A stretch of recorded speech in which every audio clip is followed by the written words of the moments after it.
You can't give away what you don't have. Now, it sounds ridiculous, okay? But it's more than what meets the ear as you hear this. You can't give away what you don't have. People who are not good at giving away love can't give away love because they don't have it to give away. If I want to give you a dozen oranges, I can't give you those dozen oranges unless I go out and pick up 12 oranges someplace. Otherwise, all it is just empty rhetoric. And the same thing is true of virtually everything in your life. You can't give away love for others if you don't have love in here to give away. If what you have in here is contempt, if what you have in here is anger, if what you have in here is fear, then these are the things you're going to be giving away in your life. And I've often thought, and I really believe very strongly that there's a law, sort of a law in the universe. I call it the law of attraction. And the law of attraction is one that works like this. You get back from the universe, from the world, what it is that you put out there in the world.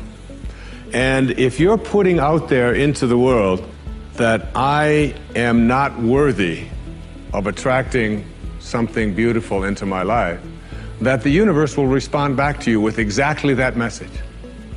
And there are people who come to me and who came to me for years when I had my own counseling practice and so on, and they would say to me, I just keep attracting the same kind of people, the same kind of events, the same kind of losers into my life. Why is that? Why do I keep doing that? And I keep attracting an absence of abundance. I just can't seem to attract abundance into my life. I'm always behind the 8 ball. I'm never getting ahead. And I suggest to them, I said, did it ever occur to you that that's the very kind of message you're sending out to the world and out to the universe? That the ocean of abundance is there. And you can go to that ocean of abundance and you can take a Mack truck and you can fill it up 20 times a day and take it out of there, and guess what? It doesn't impact at all the ocean of abundance. It doesn't even go down a zillionth of an inch. It's unlimited. Or you can go to the same ocean of abundance with a eyedropper, and you can just take this much out once a month and say, that's all that seems to be available for me. And the interesting thing for me is that when people go to this ocean of abundance, this unlimited world, all that I have is thine, it says in the holy books. All that I have is thine. It's all there for you. But if you believe inside that it's limited, that you can only get so much, that other people are going to get it before you do, then you'll find yourself creating that very same thing. And the even more interesting part about this, you can't give away what you don't have principle, is that if your message to the universe is gimme, gimme, gimme, which is a lot of people's message to the universe. I want this from you, I want that from you, please give me this, I have to have that. That's what their prayer is like, that's what their message is, you know, and they say, I want this from the universe, gimme, gimme, gimme. The universe's response back to that kind of a mentality is exactly the same. The universe will say right back to you over and over again, gimme, gimme, gimme. And you'll find yourself never ever arriving, but always being in a state of striving, always feeling as if you're being neglected, never feeling as if you have enough, always feeling as if you're being shortchanged, because you're constantly under the pressure to give, to get back what the universe is demanding from you. And the interesting thing about all of this, the irony of this, is that if you shift that and you say to the universe, to the world, how may I serve? How may I serve? The universe's response back to you is, how may I serve you? How may I serve you? And it's very intriguing when you take your energy and your attention off of what you are demanding from the world and instead saying, what can I give to the world? And it's really the basis behind that very famous line of the President John Kennedy's inaugural address. Ask not what your country can do, ask what you can do for your country. And the irony of that is, and I've learned that in my own life, that when I stopped thinking about what was in it for Wayne Dyer and how much could I get, and I began to shift and say, how can I help you? How can I give to you? What can I do for you?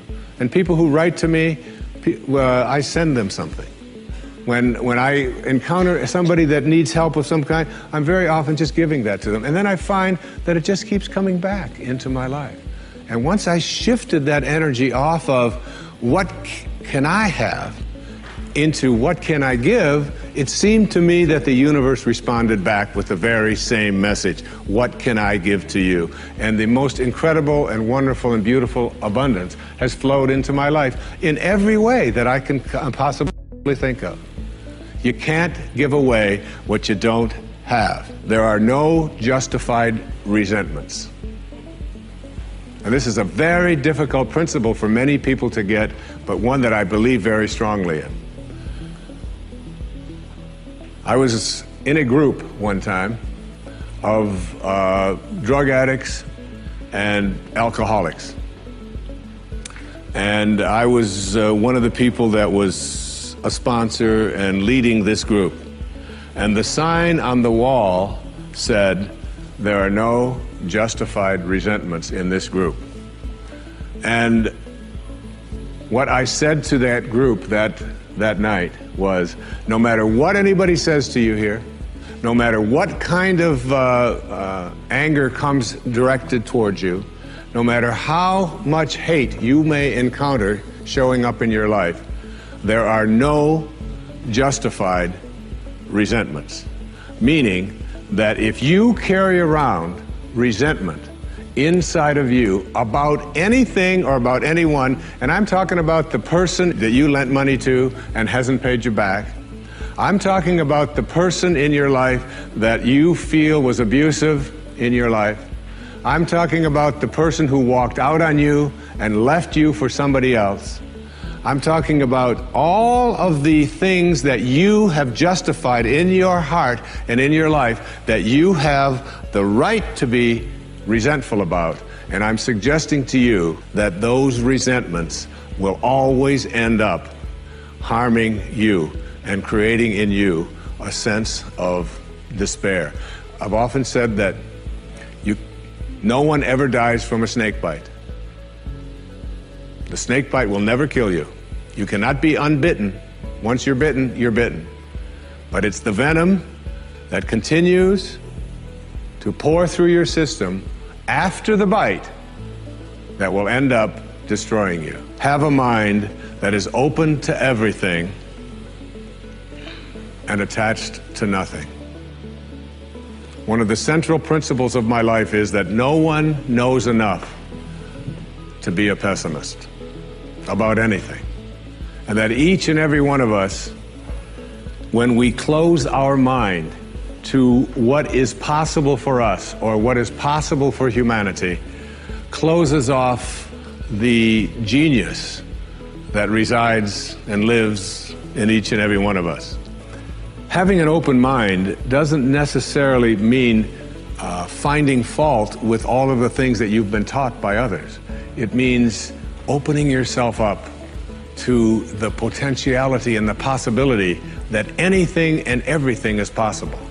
So having a mind that is open to everything and attached to nothing really means finding within ourselves the ability to get rid of a trait that I find so common in the contemporary world. Do you know that most people that I meet spend their lives looking for occasions to be offended? They actually are out there hoping that they can find some reason to be offended. And there's no shortage of reasons. They're out there everywhere. The way this person dressed, what this person said, they turn on their TV, they hear the news, they're offended by this. Someone used language that they didn't like, someone doesn't share the same customs that you, and people all day long. In fact, if you keep track tomorrow, you will find probably 100 reasons that you can go around being offended. But a mind that is open to everything and attached to nothing is a mind that says, I'm never looking for anything to be offended by. And that whatever anybody else out there has to say, my response to that is, that's an interesting point of view. I've never considered that before. The next principle I call, don't die with your music still in you. And who better to quote than Thoreau right here in Concord when he talked about some of us hear a different drummer and we must march to the music that we hear. But all of you, everybody watching, everybody here in this beautiful parish, all of you have some music playing. And all of you have a heroic mission. There's no accidents in this universe. We all show up here with a purpose. There's an intelligence that is a part of everything and everyone, and all of us are connected to it. And too many of us are afraid to listen to that music and march to it. You out there, I know you have a book you wanted to write. I know there's a composition you wanted to compose. I know there's a song you want to sing someplace. Maybe you want to raise horses out in Montana. Or maybe you want to open up an ice cream shop on Cape Cod. Who knows what it may be. Maybe you just want to travel and see the world. Maybe you want to go into a relationship with someone but you've been afraid to, but your heart says it's the right thing to do. All of us feel something. And in Leo Tolstoy's famous novel, The Death of Ivan Ilyich, he asks this question that would be terrifying to me. He says, as he has his accountant from Moscow lying on his deathbed, contemplating the horror of this question, what if my whole life has been wrong? I've known what my music is. It's playing right now. As I stand here in front of you with these cameras and in this place, and as I sit down and write my books and tell the world what I know are my truths, I feel always completely on purpose and fulfilled. And no time will I ever come to the end of my life and say, what if my whole life has been wrong? Whoever you are, whatever that music is, however distant it may sound, however strange, however weird others may interpret it to be, don't get to the end of your life and know that you're going to leave and not have it played yet. Don't die with your music still in you. If you want to change your life for free in the next 30 days, click the link right below me. And if you want my Oprah Winfrey affirmations video, check the link right there next to me. I think you'll enjoy them. Continue to believe. I'll see you there. I remember when someone asked Mother Teresa, what do you do every day in the streets of Calcutta? She had a wonderful, profound answer. She said, every day I see Jesus Christ in all of his distressing disguises. I see the unfolding of Source, the unfolding of God, the unfolding of Spirit in all that I encounter. I have a very, very strong belief that everyone that comes into our life, everyone, from the stranger sitting next to us on the bus, to the person driving next to us on the freeway, to our children, our husbands and wives, and parents and all of that, they all come to us as teachers. And that the key to being effective and awakening in our lives is to be students rather than teachers. To see them all as someone who has something to teach us, otherwise they wouldn't be there. You begin to look at it that way, you take away some of your supercilious attitudes and your holier than thou, better than somebody else, elitist kind of thinking, and you begin to look at what does this person have to teach me. In all my traveling all over the world, if I'm in Istanbul and I meet a beggar standing there with one arm and one leg, I know that that person has something to teach me, that they're in my life for something, whether it's, and I can learn something from that person. And it may just be to be a little more generous and to give a little more, or it may be to just give a smile or to be loving or whatever, but there's a lesson there for us.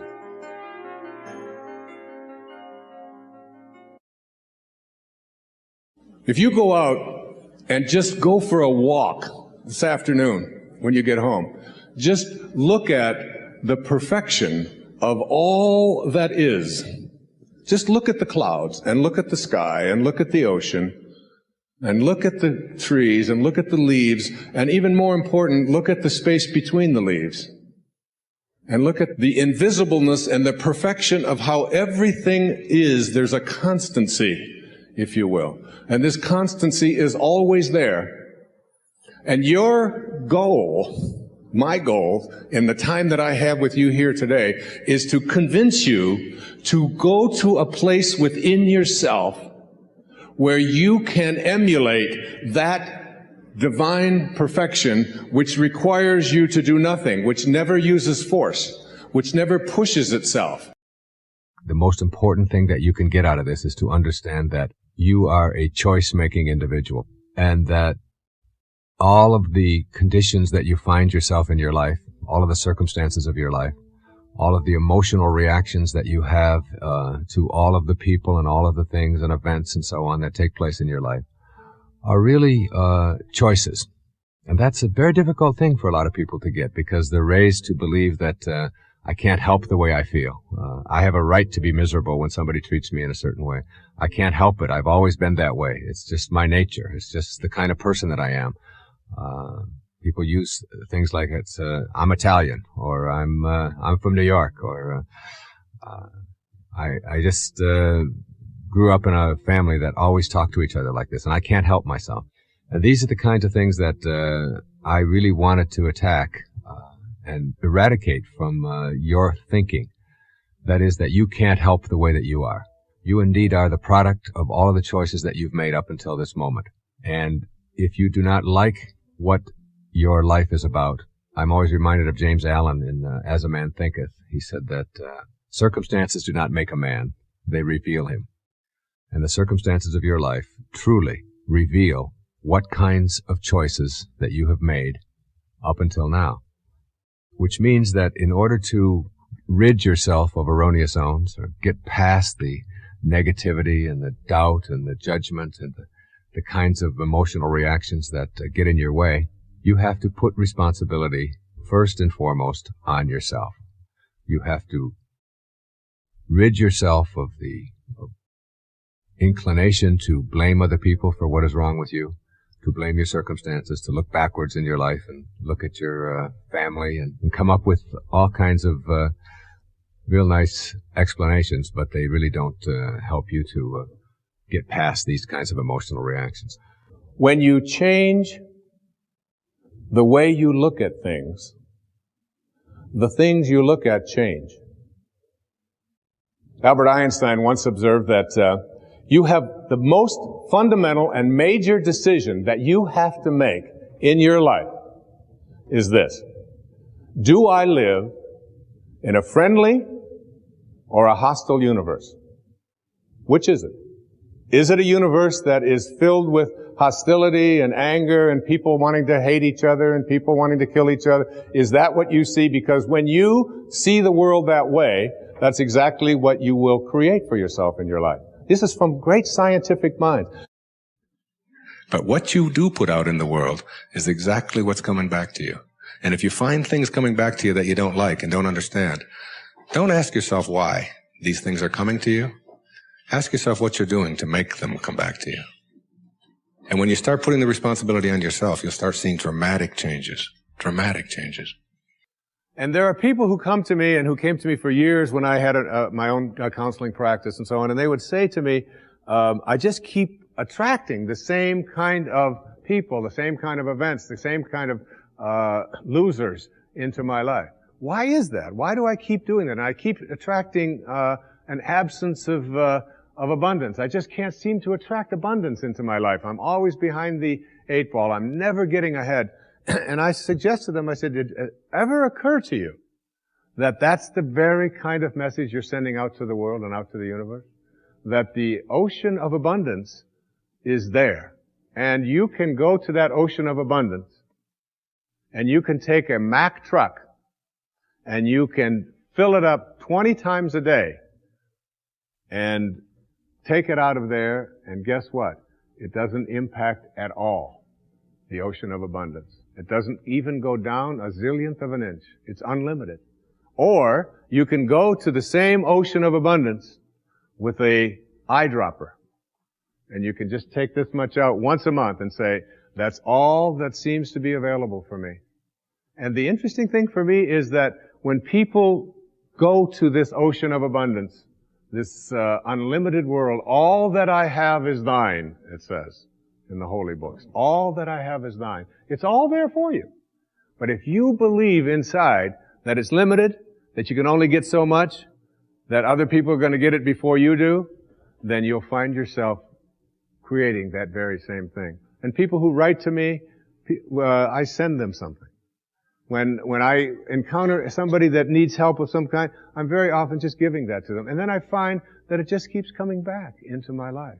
And once I shifted that energy off of what can I have into what can I give, it seemed to me that the universe responded back with the very same message. What can I give to you? And the most incredible and wonderful and beautiful abundance has flowed into my life in every way that I can possibly think of.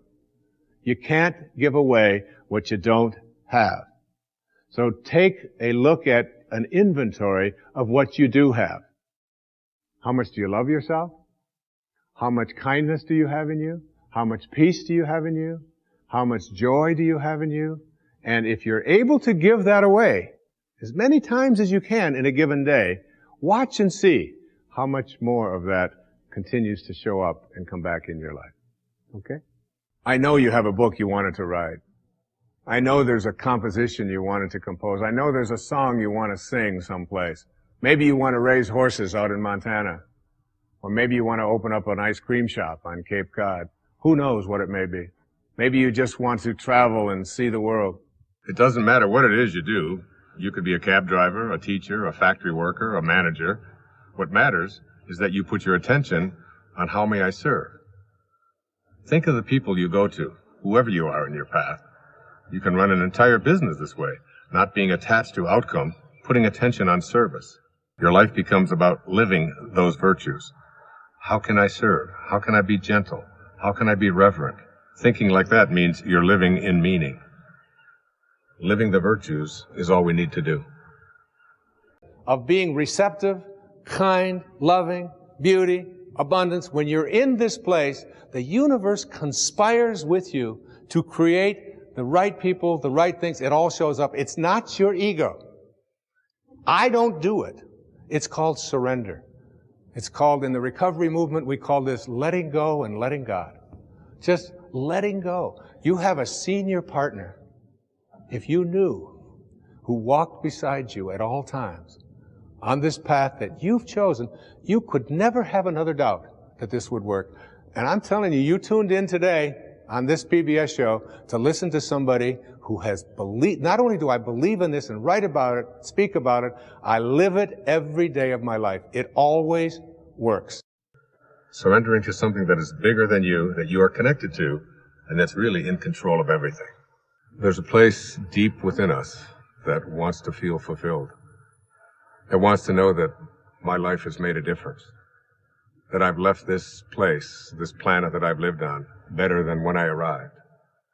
That someone's life has been profoundly touched because of my existence. We all want that. It's not about age or about finding yourself. Wherever you are, at whatever age, you're only a thought away from changing your life. I call it the face of kindness. It is my intention to be at peace with everyone in my life, including all of my relatives. That's my intention. I insist that I will be at that place in my life. And so how do you do that? You have to, again, look at the resistance, look at the thoughts, and suggest to yourself, I am going to be kindness.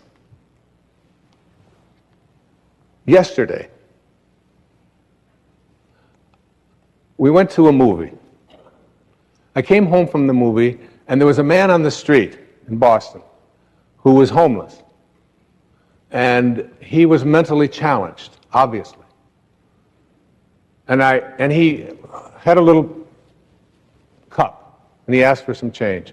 And then I was walking, I kept thinking, you're giving a talk tomorrow about kindness. And I went back, and I had about $4 worth of change in my pocket, and I had to chase him. He went downstairs someplace, and he was dirty, and he was, and he couldn't speak right. And I took this change, and I just took his cup and I put it, and you'd have thought that I had given this man, $1 million. I mean, he followed me. He couldn't stop thinking. Tears were coming down. It's a simple little act of kindness. And I'm not suggesting to every single one of you that everybody who asks you for money, you are obliged to give them money. But can you give them a silent blessing? Can you give them a smile instead of using them as a reason to be upset? And you have to, folks, you got to do this with all of your relatives as well, particularly your own children and your own parents.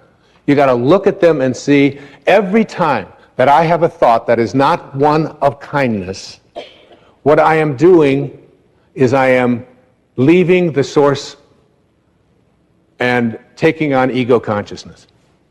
Here's a fascinating piece of research. You know what serotonin is? Serotonin is like this neurotransmitter, this enzyme in the body, in the brain. And the more of it that you have, the better you feel. It's the well-being feeling.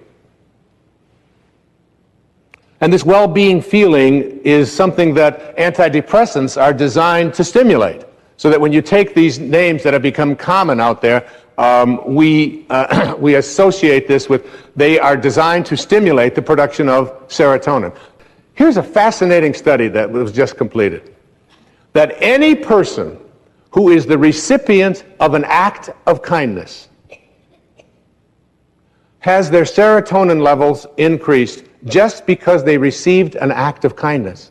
And their immune system is strengthened because they received this dose of kindness. That's the recipient. And secondly, any person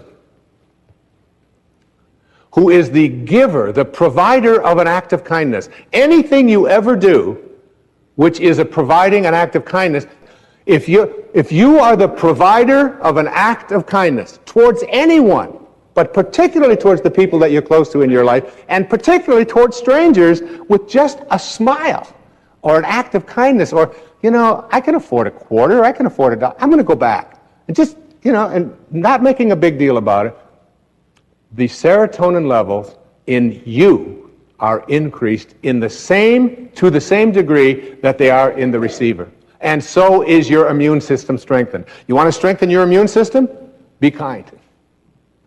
But even more dramatic than that, I get excited about this. Because this is what blows me away about it, is that the observer of an act of kindness, has their serotonin levels and their immune system strengthened just because they're in the energy field of someone who is displaying kindness. When you see someone being kind to another person, it's like a dose of an antidepressant. It's like a serotonin rush. Very often in my talks, and I'll ask, who is the person out there in the audience who had someone buy your ticket because you couldn't afford it, and you couldn't afford to come here, and they paid your way to get here, and they just wanted you to be here because they felt it was so important that you be there? And someone will always raise their hand, I'll bring them up, and I'll say, so what did they spend? And they'll say, $100. They gave me $100, and they couldn't even afford it themselves. And I'll reach in my pocket, and I'll hand her the $100, and I'll say, could I extend to you this kindness back so that you can repay that person? And everyone, you can see teeth that you couldn't see for the previous hour. Everybody is smiling and laughing and happy and excited, and it cost me $100. You know how much antidepressant you'd have to take? That's $10,000 worth of pills, and you got to call your doctor. Do I need the purple one? I want to get some clams. I don't know if I'm going to get every act of kindness. And the intention that I have for this is, it is my intention to express the genius that I am. I love that Buckminster Fuller once wrote, everyone is born a genius, but the process of living de-geniuses you. It does. This source is an expanding source. It's a forming power. You have to be a forming power. You have to be in a state of expansion, a state of seeing yourself in the same way that this universal source sees you. You are a genius. Einstein said that imagination is more important than knowledge. More important than knowledge. He also said something very powerful. He said, all I want to do is to learn to think like God thinks. All the rest is details. It's just details. How much time do you spend in your life on the details? This program is about learning to think, feel, and sound like your source, like source energy. So you have to pay attention within you to all of your inner thoughts that have any doubt in them. Hawkins talks about this in Power versus Force, that everyone that is labeled a genius has something called radical humility. They don't brag about it. They don't talk about how great they are. They just know that they came from a source and they came here to do something.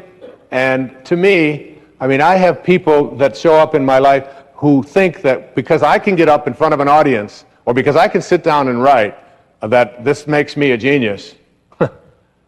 And, folks, if my car doesn't start, I open up the hood and I'm looking for on, off.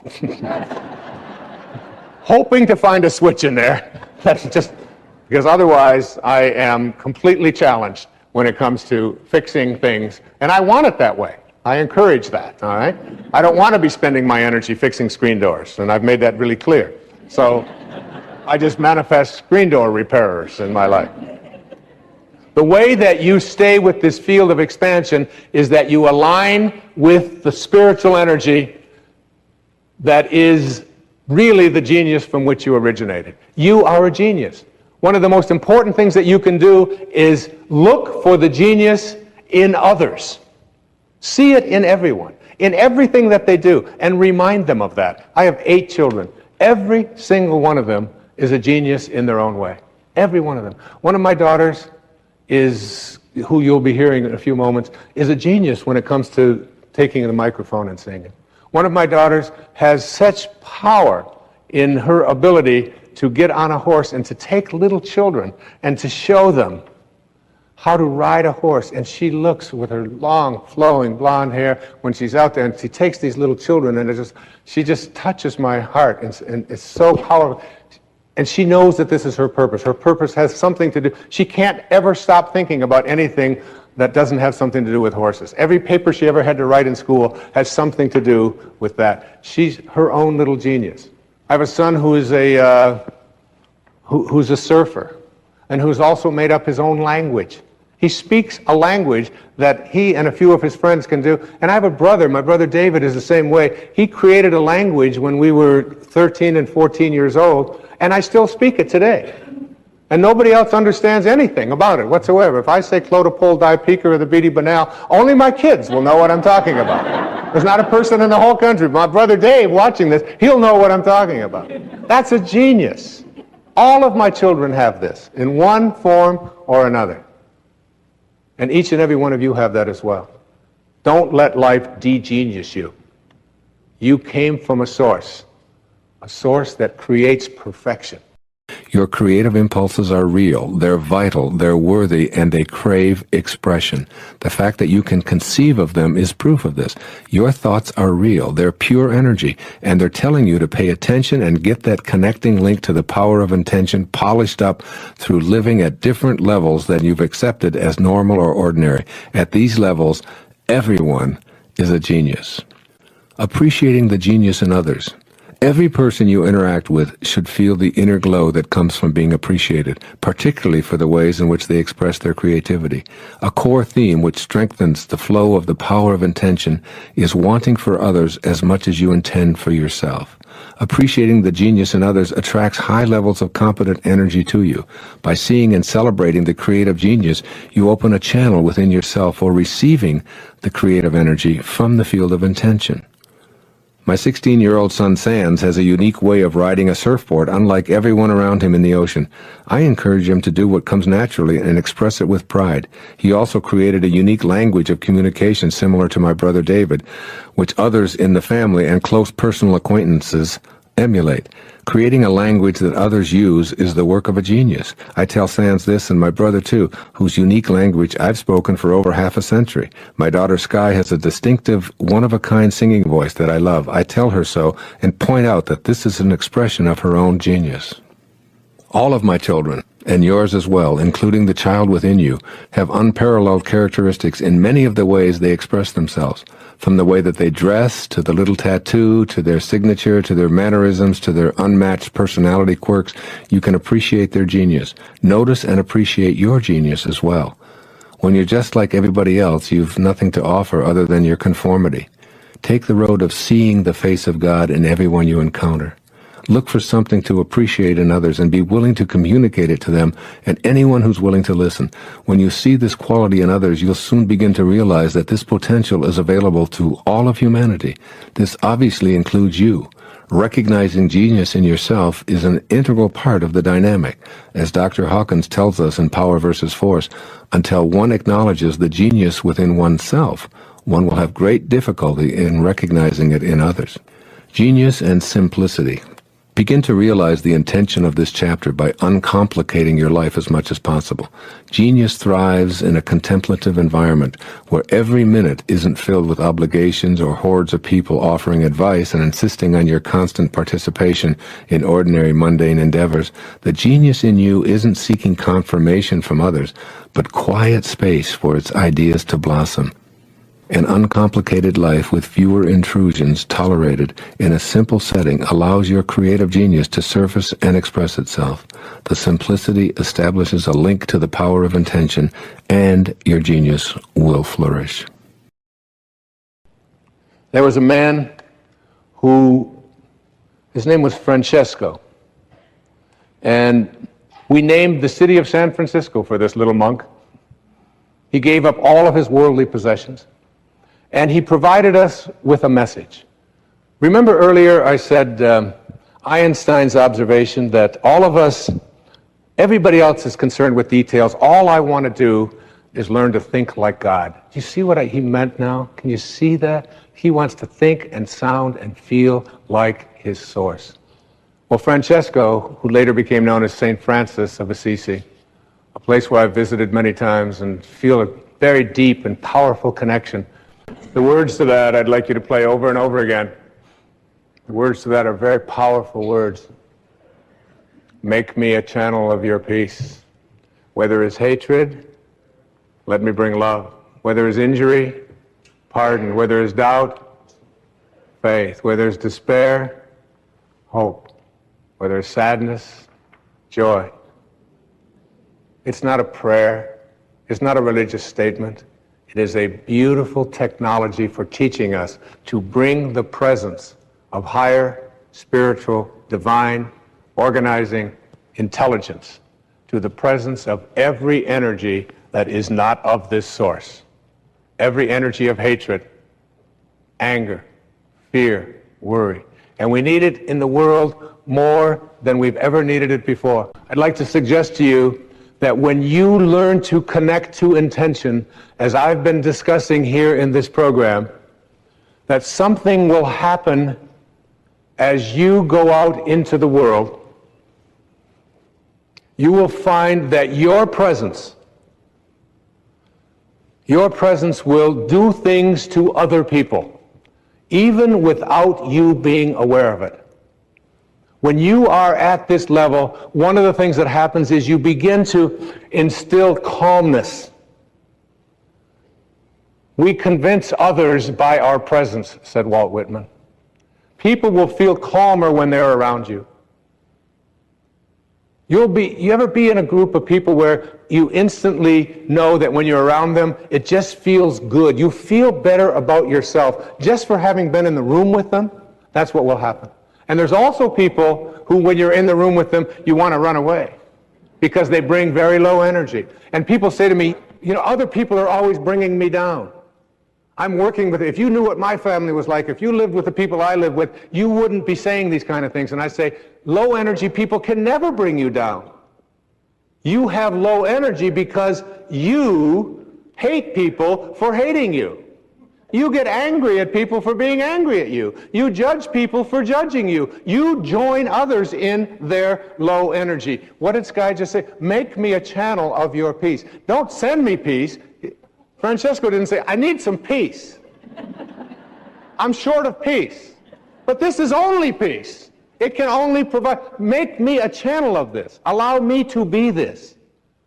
Your presence, when you connect to intention, to the field of intention, as I've been describing it here today, your presence makes other people feel energized. They want to do more.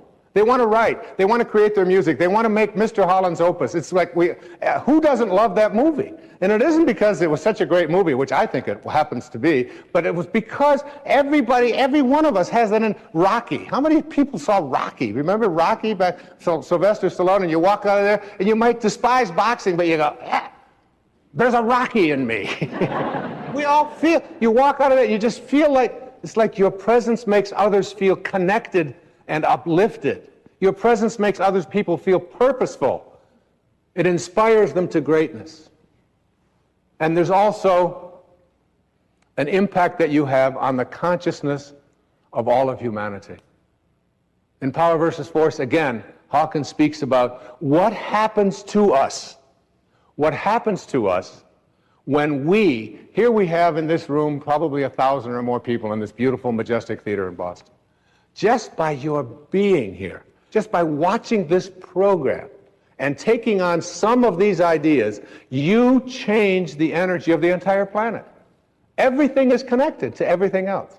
The Native Americans used to say, no tree has branches so foolish as to fight among themselves. We're all branches on a tree called humanity. When we close our mind to what is possible for us or what is possible for humanity, closes off the genius that resides and lives in each and every one of us. Having an open mind, it means opening yourself up to the potentiality and the possibility that anything and everything is possible. There's a wonderful Zen saying that says, when the student is ready, the teacher will appear. And the teacher can be in any form. The teacher can be another human being. It can be a book. It can be a tape like this. It can be anything at all that might show up in your life. But if you're not ready, if you're still stuck, if you're still afraid to try new things and move into new territory, then then it'll go right past you. I know so many things in my life that showed up in my 20s and my 30s that I wasn't ready for. And they were right there, books that I had on my shelf and I've had there for 20 years and I never even picked them up. And I picked them up and I said, wow, this is fantastic. I didn't know this guy knew that. And it's a book that's 6,000 years old. It's been there, but I wasn't ready. So you have to develop a readiness.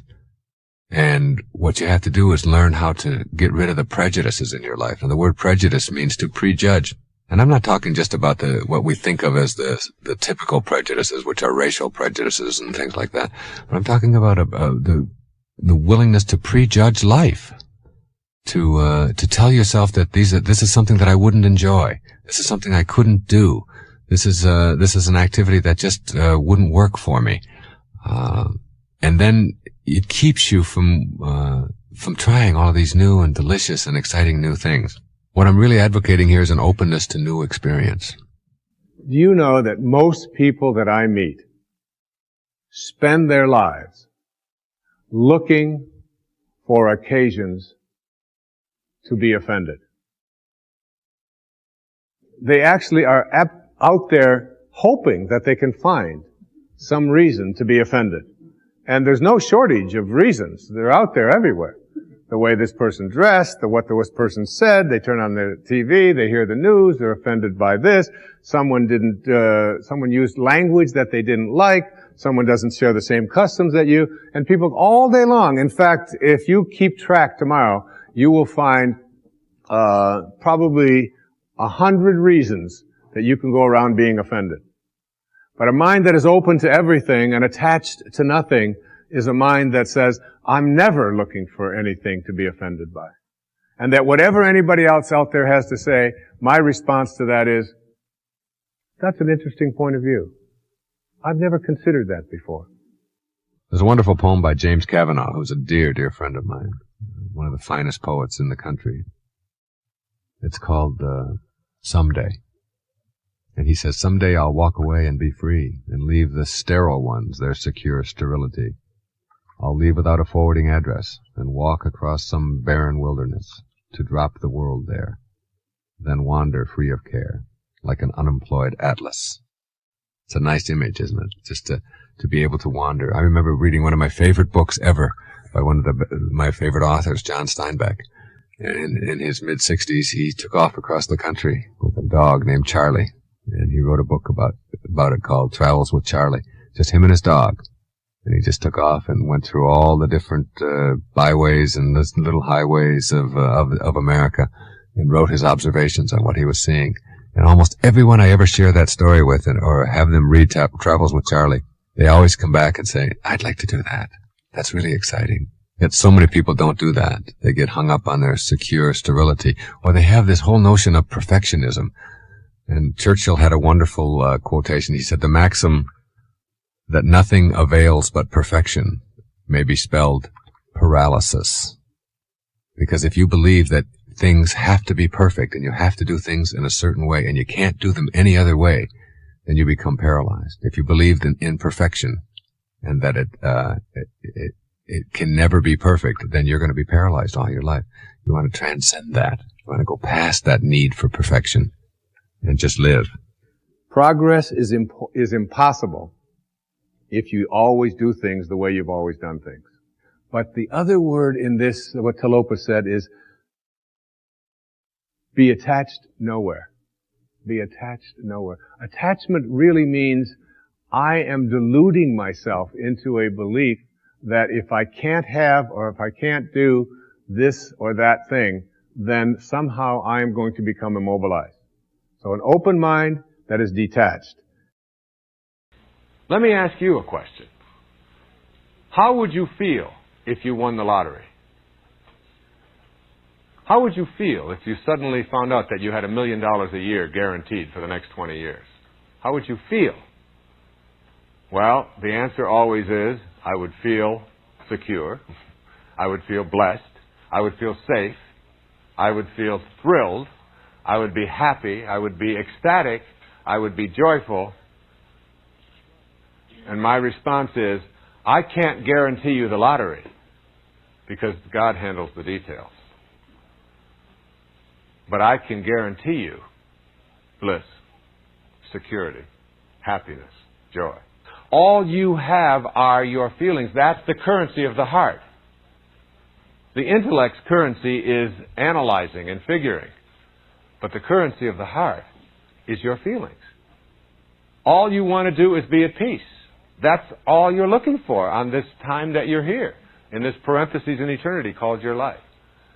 So what you do as you think about what you would like to manifest in your life is you take your attention off of it and put your attention on its essence, on the feeling that you will have as it begins to manifest. Okay? So you're not thinking about it showing up as much as how I will feel when it does, however it does, whenever it is supposed to. All right? You are participating in the act of creation. You are detaching from the outcome. You are unconditionally loving and knowing, and then you go about your business and you look for the cues. But you don't tug at the shoots. You just allow. And detaching from the outcome means that you get your life on purpose and you're not so concerned with how things are going to work out, but you're in process, and that's all that matters in the infinite now. And this really is about the power of infinite patience. You don't push and demand and expect the universal intelligence to do things on your time schedule, the way that you would like them. In fact, the vehicles that are used to bring about your manifestations are created by and decided by God. And it is not up to you to decide what vehicles, but to just know that they're on their way and they're arriving. And here's a step-by-step kind of mini program for practicing infinite patience in your life. First is to understand the essence of what you desire. You don't generally desire what you think you desire. Generally, what you desire is not money, but more security. Generally, what you desire is not to be rid of your addictions, but to be healthy, to be non-toxic. Generally, what you desire has to do with some deeper essence that has to do with your well-being and feeling more peaceful. And that's what you want to put your attention on, rather than on the picky little details that will get handled by the universe. And then secondly, banish all of the doubt and enter into the realm of certainty. There is no doubt when you have certainty. There is infinite patience when you are certain of the outcome. So being certain of the outcome is just a knowing. I know it will arrive. I trust in this divine intelligence that is a part of me and in all things. I trust it, I'm aware of it, and I'm patient. I have all the time in the world, as my friend Stuart Wilde says. The third thing to do then is to leave your expectations and go about your business. Stop contaminating your manifestations with your expectations and just go about your business. And then fourthly, maintain privacy, always privacy about your desires. This is between you and your higher self. And then fifthly, be aware of any cues that you desire that are beginning to manifest. Just be aware that these things are starting to show up. And then next, I would act immediately on those cues that arrive by acknowledging them and being grateful for them and thanking them. And then I would not think of my manifestation as a special favor. There are no special favors. The divine intelligence is in everyone and everything. It doesn't pick favorites. If it did, then it wouldn't be universal. It would be saying, okay, I'll give it to you, but not to someone else. And the someone else that doesn't have it would be a place that the universal intelligence is not located. And by virtue of the fact that it is universal, it is everywhere. So it is impossible for it to have favors. It's impossible for it to be everywhere and someplace that it is not. And don't think of it as a favor to you. It is just your tuning in to the higher places within yourself and the higher places in the universe. And then next, I would view any and all of the obstacles that come up in your life that are not showing up in your manifestations simply as lessons, not indications of failure, just simply lessons. Remember, you can't really and truly fail at anything. If you put a golf ball up on a tee and swing at it and it dribbles off to the side, you haven't failed. You've just produced a result. And the result that you've produced is what you want to act upon, rather than labeling yourself as a failure. And then next, I would release all judgment from my meditation practice. I would work at not just my meditation practice, but in all of my life. I can be patient when I don't judge, when I don't say, you ought to be the way I think you ought to be, and I'm not going to enjoy myself until you are. That isn't patience. You see, the reason you want to be patient is because patience shows an affirmation in trusting in this divine intelligence and in yourself. And impatience shows that you are separated and disconnected from that intelligence. And then I would learn to relax in peace and have a knowing. And I'd avoid the process of rushing and pushing through my life. You relax in peace and you just turn your thoughts to the affairs of your daily life. And then finally, I would use as many affirmations as I can write or come up with to keep that energy flowing and detaching myself from the outcome. This is the way you put infinite patience and detaching yourself from the outcome to work in your life. And energy moves from slow to high and low to fast, or reverse that, slow to fast and low to high. And that the lowest energies are the energies of the world of the physical. This hand looks like a solid mass, but if you look at it under a microscope, you know that it's not a solid mass. It's nothing but a bunch of molecules and atoms and subatomic particles all moving about. You know that. You know that inside there, despite what your eyes tell you, that inside here there is nothing but energy. And I've said a lot of things, and if there was an audiologist out there who was going to give you the energy report of the sound that was in this room, and all of an iridologist who was going to give you a report on all of the light in this room, you would discover that there are no problems in anything that was said or anything that you have seen. There are no problems in it. All they would do is show you, well, here's the energy. It would be a big scroll. They pull it out on an oscilloscope, and it would go like this, and then he said this, and then he said this, and you'd say, well, wait a minute, I thought maybe I heard him swear once, and that really kind of upset me. That was really a problem. And they'd say, no, can't find it in here. No, it's not in the report. The report just shows energy, but I didn't like that. Well, it's not in the report, because energy has no problems. It's only when we take it in and process it that it becomes a problem for us. There's no problems out there. And every problem that we have is located back here in this lowest energy field of all, the energy of the solid. And then we move up from the energy of light to the energy of sound, or of thoughts. And we actually think faster than light. And every thought that we have, as I've talked about in Power versus Force, has an energy component to it. And the higher the thought, as you move up towards love and peace and what I call intention, you change the impact that it has on everything in your life. Not just on everything in your body, but your life as well. And everyone that you impact. Some will feel better for being in your presence, some will feel worse. And the most astonishing piece of research, let me see if I brought it with me, is in the eye of the eye. This is one of the things that Hawkins concludes. One individual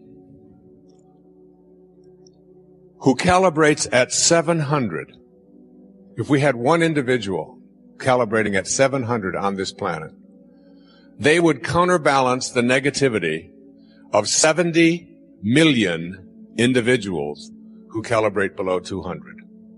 One person at 700 can counterbalance 70 million individuals who are at force or below. Imagine if there weren't enough people who were moving the energy level of all of humanity with whom we are all connected. If we didn't have these people and this energy and this music and these books and these words and even events such as this going out across the world on the internet and so on, if we didn't have this and we moved our collective consciousness to a place where we didn't have enough people above the 200 range, the collective negativity of the people who live at this energy level would self-destruct the entire human race. That's for you to know how important and significant it is for you to live at these higher levels. And what did Francesco, and when I wrote Spiritual Solution to Every Problem, this photograph, which calibrates just a little bit under 600, which means that carrying the energy, if you look at the last 3 books of mine that have been written, this one, A Spiritual Solution to Every Problem, the 10 Secrets book, and the Getting in the Gap, notice the design, notice the feel, notice the photos, notice the drawings, notice the way that it feels in your hand, because everything has an energy, and we can design books, and we can design to understand when Linda held the CD next to her of Sky's Music, and then she held the aspartame, one of them made her go strong and one of them made her go weak. Everything has an energy. And when Nisargadatta said to me, you don't have to read this book, he said, this was in 1982, he said, just carry it with you. It was called I Am That. Just carry it with you, and the energy from the words that you carry with you will impact those around you. I said, this is just a crazy old fart. What could he be talking about? And some of you are probably thinking that about me today.